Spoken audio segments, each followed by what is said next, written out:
even close to what Beyonce has done. Because Beyonce is herself. That's who she is. Yeah. So we can't go through the same footsteps. You just look up to them, not be like them. You emulate them. Exactly. I still want to emphasize something, that when we talk of peers and peer pressure, it's not just among the young people. These things still happen even way beyond what we imagine. You can find grown-ups having peers and they're still getting influenced. But what's about being a role model and a peer within the pressure that comes with it? Peer pressure is that influence that you get around the people you socialize with, the people that you hang around with. And on the But what happens when we are choosing role models for ourselves? There should be something distinct about whoever you're calling your role model. Do not just wake up one day and see someone with a cool hairstyle and be like, whoa, I think she's my new role model, you know? So there should be something that you are saying. What's about their history? What's about their biography? So I believe you should like something that you know will not make you keep your head down, because when someone asks you who is your role model, be bold enough and stand up. I think it's Bill Clinton. I think it is Nelson Mandela and the like. So a role model is someone that should have something, a positive, yes, that builds you, that energizes you, something that will actually benefit. So guys, tell me, how do you go about choosing your friends or the group of people you decide to surround yourself with to make sure they're the best for you? Okay, me personally, I believe the first thing, the priority, is putting God first. If you're God-fearing, you know, when you're God-fearing, you have this thing of, is God happy with what I'm doing inside you? Whatever you do, it always comes back. That is why I would advise you always have a time alone. You as an individual, you think about yourself, think about your life. Yeah, you reflect about it. And then also, friends, get rightful friends. We know we can always have a crowd of people around us, but they're not all friends. Some are fans actually, but you have to always have this friend. I know I'm in trouble. Hey, I have to call Barbara. I'm in trouble. I know she will be there for me. Not this friend like, oh, I'm now sleeping. You know, they can't sacrifice for you. True friendship mainly is what would make you avoid all that. There's a saying that goes, tell me who your friends are and I'll tell you who you are. Sometimes the people we hang around with actually explain what we are, what the inside of us is. So I believe before we choose to pick out a few people we want to hang out with and our peers, we should know what we want. Tell yourself, we should learn to speak ourselves and tell myself, Barbara, I need to be a leader. But how am I going to do it? What are the right friends that are going to lead me to where I want to be?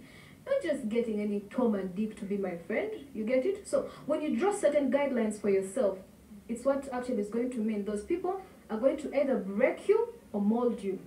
So when you choose friends that are in the same direction that you're taking, those people will mold you into something you want to be tomorrow. How do you guys plan to avoid peer pressure or have avoided it in the past? Actually, for me, I set boundaries. I always set boundaries in my life. I'm like, you know what, okay, if I'm choosing like peers to be with, because I really love having very many friends around me. Yeah. I always have, I like this one's character. I think should really make a very good friend of mine. Let me check this one, and maybe, like when you look through it, maybe you can't reach an extent of doing something that really like spoil my image. I always really mind about what do people say about me. Yeah, but my image in like society. Okay, wow. Yeah. So your reputation is very important. Very. Sometimes I believe, okay, being alone is a lot better than having a whole bunch of friends. Because first of all, basing on gender, girls, we always have these little issues. So sometimes being alone can solve a lot. You have just a few friends around you. And if those few friends are not helping you get there, be alone, because everyone is going to be accountable. Alone, just alone. Even if you are twins, these thumbprints are different, I'm telling you. So you have to be alone sometimes, because that way you think even right and better. It's difficult to deal with peer pressure. Trust me, it is totally difficult. It's always around us. Even when you've just met a friend, they'll expect you to do as they do. It's everywhere, okay? But what matters is how you deal with it, like they're saying. I do not have something in particular that I do to avoid it, but me, I'll just walk into a room and talk to anyone and treat them equally. But I just limit myself. I just learn how to groom myself, create boundaries for myself. I'm not creating boundaries for anyone out there, no. I just know my limits. I be like, I know what in particular to discuss with this person. I know what time to hang around with, and not just do anything. And So I also have, groom like, myself personally because it is me to be held accountable for everything. You can also have like rules, like, you know, I don't do this, and you don't break them. However much you have like friends, very many friends around you, Yeah. and they're like, let's do this, they're like, no, I don't take drugs, so you just like pull out. Yeah, I think that's What what really rules are happy. meant to be broken. Why would I know, but like, if Oh things my feel your goodness. reputation, you don't really want to like break them. So guys, tell me, is there anything positive that comes out of peer pressure or, you know, having your friends influence what you do sometimes? Yes, I believe so, because from peer pressure, as you grow up, okay, if it's the negative side, the negative part of it, I'm sure at one point you'll either fall out or you will get into trouble. So it builds your future in a way that, yeah, you get stronger, and then you learn from your mistakes. That is, if you want to, you get to learn from your mistakes, and you're like, I was taking drugs, I ended up like this, I was like this. So you know where to go in the future, because we're still growing. So like for peer pressure, there is negative and positive. So if it's the negative side, obviously there is nothing good you really get out of there.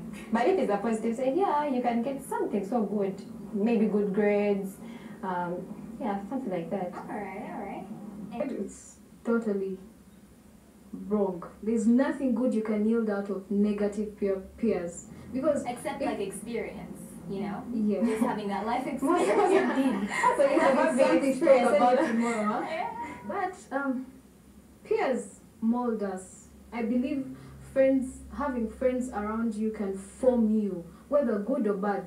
At least they are forming you. At least they draw a path for you to follow. For instance, if I'm a new student in a school, I'll expect a few friends to show me this is where you're going to go. In this school we don't do this, and blah blah blah. So I believe friends still mold us, whether in a wrong way or a good way. I still believe there's something positive that can come out of peers. So if you have anything to add to this discussion today, guys, you can find us at our Facebook page, NTVT Nation, or if you have any questions for us, anything you'd like to add, you can find us there or hit us with a text at 6565. Now, these ladies are going away with gifts from our very proud sponsor, but don't go anywhere because we have so much more on the show. Keep it locked.